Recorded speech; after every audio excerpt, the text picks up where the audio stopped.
చచ్చా జరగదు, జరగనివ్వను. హ్యాక్చి అద్గది నా స్వామిరంగా చిక్కావే చిట్టెలుక. ఈ జన్మకింతే.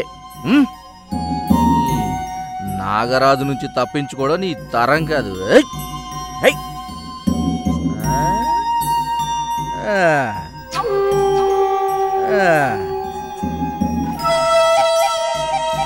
అమ్మా చిచ్చు అంట. నా బ్యాగ్ చిల్లులేసి నీ పని కథమైంది. నా ఆశలకు చిల్లులేసిన ఆదిత్య పని కూడా పడతా. వస్తున్నా ఆదిత్య, వస్తున్నా. నాగరాజు పగబట్టిన పాము కంటే పవర్ఫుల్. నాన్న నాన్న టీ తీసుకో. ఇదిగో సింధు, చూడు దీన్ని చూడు. ఇంకెక్కడ చూస్తావులే, పుట్టుక్కుమని ఎప్పుడో పైకి పోయి ఉంటావు. ఇటీ అమ్మా.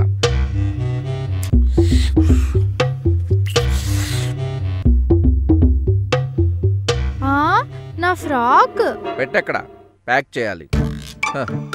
సింధు, ఏ ఎక్కడికి? పిన్ని వాళ్ళ ఇంటికైతే నేను రాను. అక్కడికి కాదులే, ఇటీ. మరి ఇంకెక్కడికి? శాంతా అత్తయ్య వాళ్ళ ఇంటికే కదా. అవునా? చెప్పు నాన్న. సింధు, నీ ఫ్రాక్ ఏది? ఇటీ. అత్తయ్య వాళ్ళ ఇంటికైతే నేను అస్సలు రాను. నేను రాను, నేను రాను, నేను అస్సలు రాను. మోయ్, నిన్న ఆ ఇంటికి రాణించేద్దామనుకుంటే నువ్వు ఇంకా దాసిలాగే ఉంటానంటావేంటి? నీకేమంత కర్మ వచ్చిందంట? జమీందారీ వంశంలో పుట్టిన ఈ నాగరాజు ఏకైక కుమార్తెవి. కోట్ల ఆస్తిపాస్తులుండి సంతానం లేని శాంతకి మేనకోడలివి. నీకేం తక్కువని చెప్పు? ఇక మీ అత్తంటావా? పేరుకే శాంత కాదు, నిజంగానే ఆమె మనసు కూడా ఐస్ కంటే చల్లగా ఉంటుంది, సముద్రం కంటే ప్రశాంతంగా కనిపిస్తుంది. కానీ ఆమె నోరే ఎప్పుడేం తుఫాన్ తెస్తుందో తెలియదు. అది కొంచెం సేపే లొడలొడ వాగుద్ది, వడగళ్ళు పడినట్టు. వాగని అని వదిలేస్తే సరి. అయినా నేను అక్కడికి వచ్చి ఏం చేయాలి? అత్తయ్య అరుపులు వినడం తప్ప. నేను రాను, పో. ఏయ్, చెప్తున్నది నీకు కాదు, అక్కడాలు చేస్తున్నావు. పో, కార్లో కూర్చోపో. ఇదిగో సింధు, ఇటు చూడమ్మా.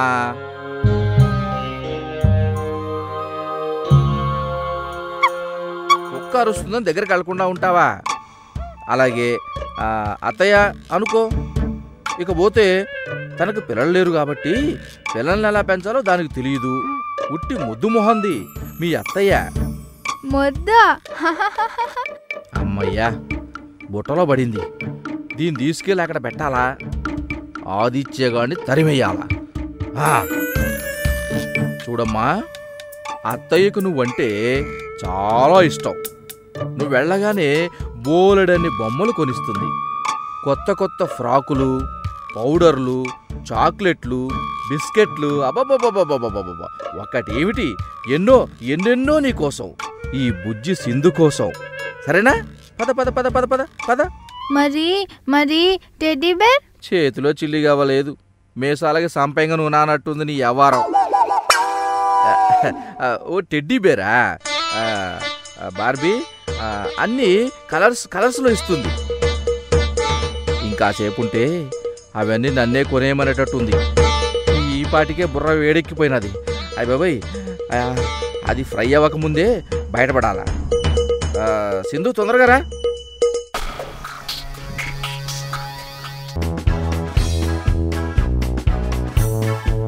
ఏంటి నాన్న, కార్ ఇక్కడ పెట్టావు?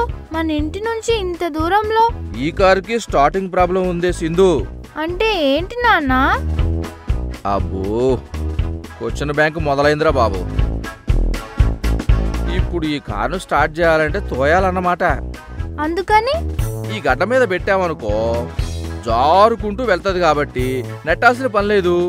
మరి అబ్బా,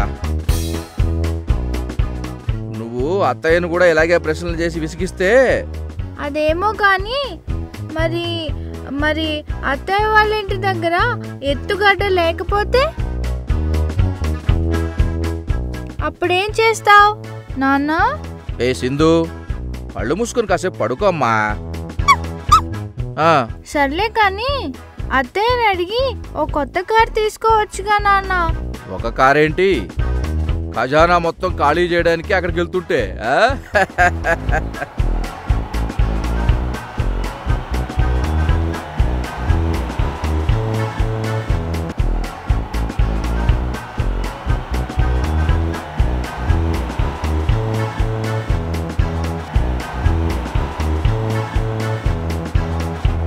హలో హలో, ట్రాఫిక్ కంట్రోల్.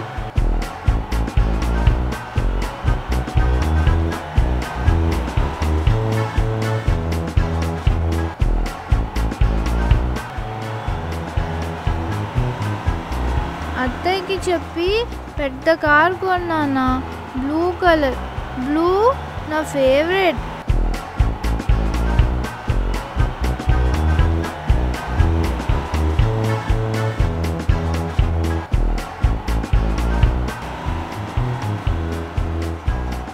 తొక్కల బోర్డులు, లైట్లు, స్తంభాలు నన్ను ఆపగలవా? నాగరాజు జర్రుమని పాకుతూ వెళ్ళడమే.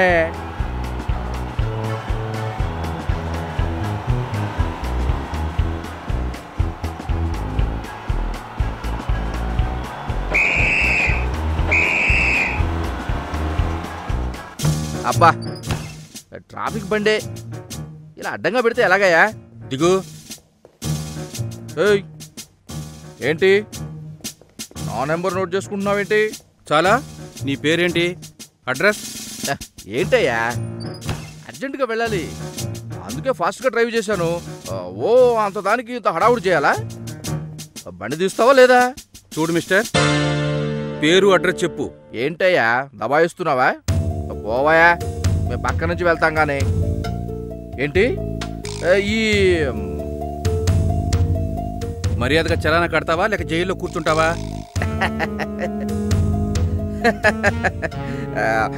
కానిస్టేబుల్ గారు ఒక్క నిమిషం. కారా? మనలో మనకి మొహమాడాలు ఎందుకు గానీ కారు నాది కాదు. ఏంటి కొంప తీసి కొట్టుకొచ్చావా? కాదయ్యా బాబు, అది ఏదైనా శవం గాని బాంబు గాని తీసుకెళ్తున్నావా ఏంటి? అది కాదురా బాబు.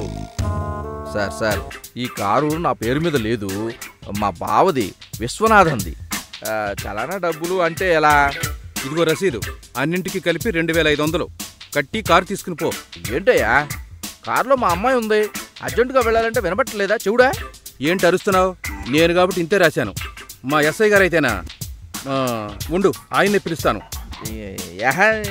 మా ఆపోయాని గోళ. 2500 కాకపోతే 3000 తీసుకో, నువ్వు సంపాదించుకో. పెళ్లి చేసుకున్నావా లేదా? ప్రశాంతంగా ఉండవయ్యా బాబు, నన్ను ప్రశాంతంగా ఉండని. ఇదిగో నెంబర్ తీసుకో, పేరు విశ్వనాథం, గుర్తుపెట్టుకో. ఎవరు పంపించారంటే నా పేరు చెప్పు, Nagaraju. Nagaraju.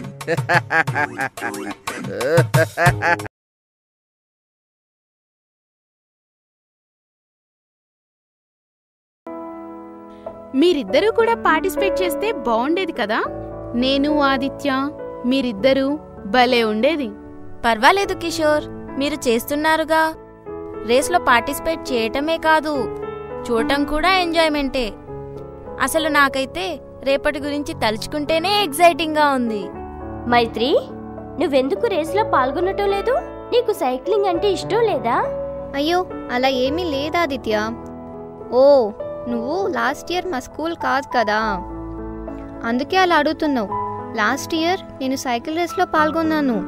Last year వీరుకి first prize అయితే నాకు సెకండ్ ప్రైజ్ వచ్చింది. పాపం కిషోర్, లాస్ట్లో నేను రీచ్ అయ్యి వెనక్కి తిరిగి చూస్తే ఎక్కడో ఉన్నాడు. అంతే కదా మరి, గెలిచేస్తామన్న కాన్ఫిడెన్స్తో కనీసం ప్రాక్టీస్ కూడా చేయకుండా గ్రౌండ్కి వచ్చేసాను. ఏముంది, స్టార్ట్ అయ్యాక తెలిసింది ఎంత పెద్ద తప్పు చేశాను. అందుకే కదా ఈసారి ఛాన్స్ తీసుకోకుండా చాలా ప్రాక్టీస్ చేశాను. మరి ఓడిపోయినందుకు నువ్వు బాధపడలేదా? బాధ దేనికి ఆదిత్య? పోటీ ఉన్నప్పుడే కదా మనం ఎంత ముందున్నాం, ఎంత వెనకబడిపోయామో తెలుస్తుంది. అప్పుడే మనల్ని మనం సరిదిద్దుకోవడానికి అవకాశం దొరుకుతుంది. కిషోర్, నువ్వెప్పుడేం మాట్లాడినా నిజమేననిపిస్తుంది. భలే మాట్లాడతావు. ఈ విషయాలన్నీ నీకెలా తెలుసు? ఇవన్నీ నాకు మా నాన్నగారు చెప్తారు. చేసే పని ఏదైనా మనసు పెట్టి చేయాలి. ఆఖరి క్షణం వరకు గెలవడానికి ప్రయత్నం చేయాలి. అంతేకాని ఎదుటివాడు ఓడిపోవాలని ఎత్తులు వేయడం, మనం తప్ప వాళ్ళు గెలవకూడదని అనుకోవడం లాంటివి చేయకూడదు. సరే పిల్లలు, మీ అందరికీ రేపు గ్రౌండ్లో సైకిల్ రేస్ ఉందన్న విషయం గుర్తుంది కదా? సరే, ఇప్పుడు నేను కొంతమంది పేర్లు చదువుతాను. వారు లేచి నిలబడండి. కిషోర్, మధు, సచిన్, ఆదిత్య, వీరు. ఓకే పిల్లలు, మీరైదుగురు 3rd స్టాండర్డ్ నుంచి ఇంకా మన స్కూల్ మొత్తం మీద 13 మంది, అంటే మీతో కలిపి 18 మంది సైకిల్ రేస్లో పాల్గొంటారు. రేస్లో పాల్గొనేటప్పుడు తీసుకోవాల్సిన జాగ్రత్తలు తెలుసు కదా? అయినా మళ్ళీ చెప్తాను, వినండి. రేస్ ముందుగా అనుకున్నట్టే రేపు సాయంత్రం 5 గంటలకు మొదలవుతుంది. కాబట్టి పార్టిసిపెంట్స్ కనీసం 2 గంటల ముందుగా గ్రౌండ్లో ఉండాలి. అక్కడికి వచ్చే ముందే మీ సైకిల్ కండిషన్ బావుందో లేదో సరిగ్గా చెక్ చేసుకుని రావాలి. మరొక ముఖ్యమైన విషయం, స్పోర్ట్స్ డ్రెస్లో రావాలి. పొరపాటున మీరు పడిపోయినా దెబ్బలు తగలకుండా ఉండటానికి నీ ప్యాడ్స్, హెడ్ ప్యాడ్స్ తప్పకుండా తెచ్చుకోవాలి. అర్థమైందా? సో పిల్లలు బాగా ప్రాక్టీస్ చేశారు.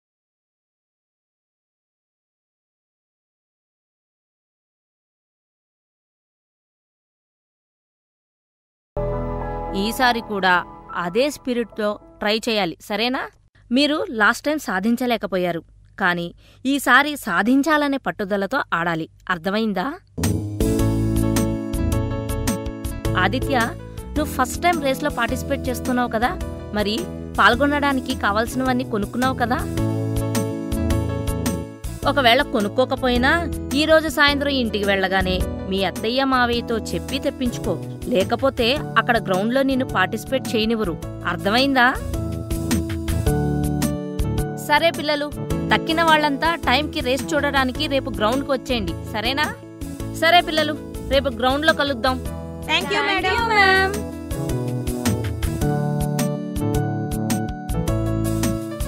సరే ఆదిత్య, మనం రేపు గ్రౌండ్లో కలుద్దాం.